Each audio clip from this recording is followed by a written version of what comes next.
My daughter and her husband was talking about going into business, and I thought, oh no, my idea is even better than yours. I didn't even realize I was 75. I just wanted to start a business. I had a little catering business, and my husband used to get up with me at 4, 3 in the morning, go down, he'd make the coffee, I'd start, and then he'd prep for me, do whatever he could to help me. And I just loved that. I loved it. I loved cooking. I particularly loved making the money. That was a good investment. Then he passed away.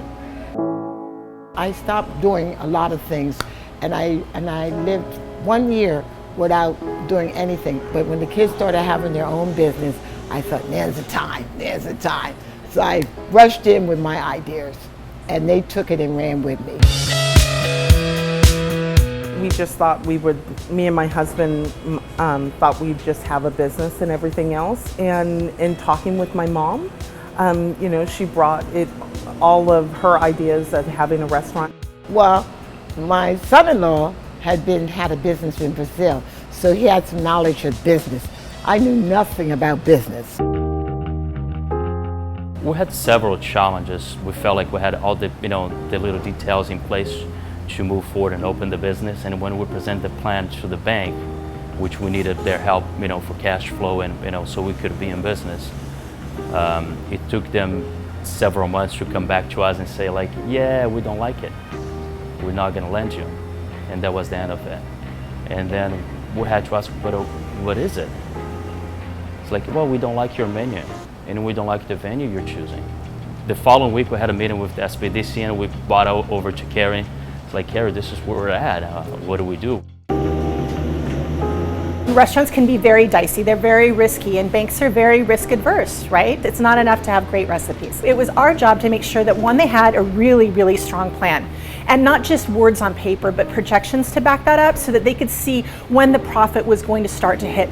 I think the first time when they went forward looking for funding down in South County, the psychographic didn't match the eclectic feel of here, because in that particular pocket, those folks there are very brand conscious. They stick with national brands, they stick with a known entity.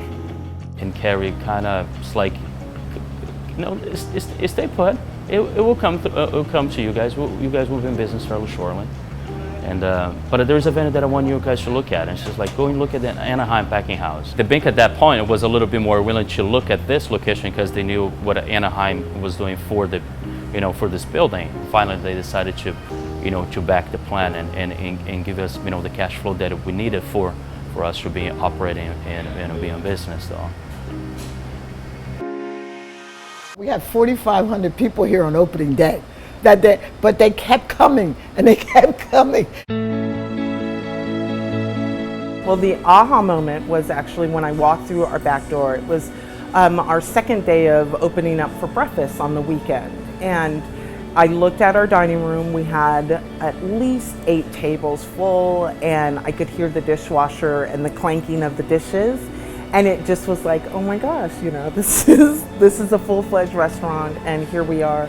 Anaheim has a huge interest in the revitalization of this area. In these urban environments, experience is everything for the consumer. This demographic and psychographic, they're global. They want to consume and have experiences and taste a little bit of everything in the world. So coming into a place like this where there's lots of choices gives a restaurant like George's a great footprint to really start, you know, developing their brand and develop their following. Oh my gosh, I couldn't be more proud of this group.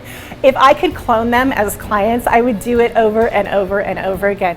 Oh, I think of my husband. I think how proud he would be. I really think of George. And then the IAS has all 3 of our daughters, and I think he would love that. Here we are, we're just continuing with family traditions and sharing it with the whole world now, you know. One city at a time, of course, but